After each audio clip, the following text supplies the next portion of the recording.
The Butler Grizzlies opened defense of their NJCAA Region VI Championship with a home game in the quarterfinals against Hesston on Saturday. The Grizzlies got the first goal of the game in the 23rd minute on a cross from Vanessa Campos to Maddie Decker, making the score 1-0. The Grizzlies would get a second goal in the first half on a corner kick from Paige Thompson that was headed in by Darcy Nightingale. The 2-0 lead lasted through halftime. Finally, in the 71st minute, the Grizzlies would get a goal here. Perseverance proves fruitful for Morgan Foster, who fought through the defense, then sent a cross to Kelly Sutton.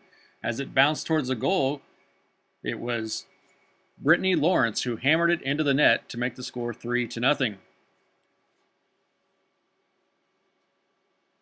Butler's final goal would come later in the contest when Morgan Foster would get behind the Hesston defense, outrunning 3 defenders, and then working her way around the goalkeeper to slot this shot just inside the left post. That is her 40th goal of the season, leading the entire country in scoring. The Grizzlies, now 19-2, will head to Topeka on Thursday to take on Hutchinson in the Region VI semifinals. It was a bit of a subpar performance for us. I think that we struggled to be dynamic, and we struggled to move off the ball. But I think part of that was what Hesston did. Coming into the playoffs, we've talked about goals being a commodity, and teams that maybe feel like they're a little inferior to us are going to be more conservative and play more numbers behind the ball. And if you notice, a lot of the time Hesston had 10 kids behind the ball, and they had the one striker up top, and they tried to play counterattack.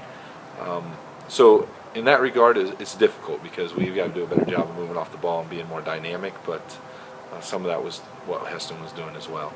We've got to be better, though, in Topeka if we want to advance. All right, Alex Shem got her first start as goalkeeper today. Talk about maybe how she did. Well, we've, with our situation, Kelsey Langley is our #1 goalkeeper, and Hannah Harrison is our #2, but we're trying to save Hannah for a redshirt year.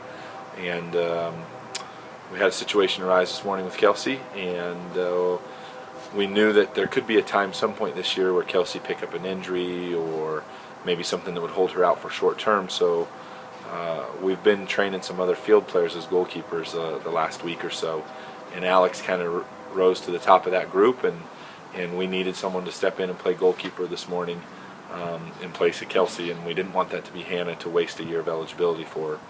So we put Alex in there, and she did a very good job. I thought she was very confident playing with her feet. She didn't have to make a save today, but sometimes when you play the ball back to your goalkeeper, it's a little nerve-wracking, and Alex did a great job being confident playing with her feet. All right, so now you don't know who your next opponent is going to be. It's either going to be Coffeyville or Hutchinson. How do you prepare for that? I mean, you'll know who that is today, of course, but how do you prepare for going to Topeka and playing in the semifinals? Well, tomorrow we take a day off. Hopefully we regenerate and revive a little bit, and we come with a new vigor, a new enthusiasm on Monday. This is a special time of the year.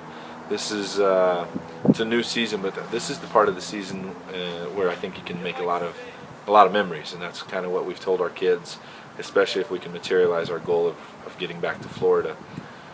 But we'll know who, like you said, we're going to play this afternoon. That game's at 4. I've encouraged the girls to watch that game online, and then from there we'll review what the video from Coffeyville or Hutch in the first meeting, and make any adjustments we need to make, and as always at this time of year, just try to stay sharp in our finishing, which wasn't the case today. All right, Coach, sounds good. We will see you on Thursday in Topeka. Thank you, guys.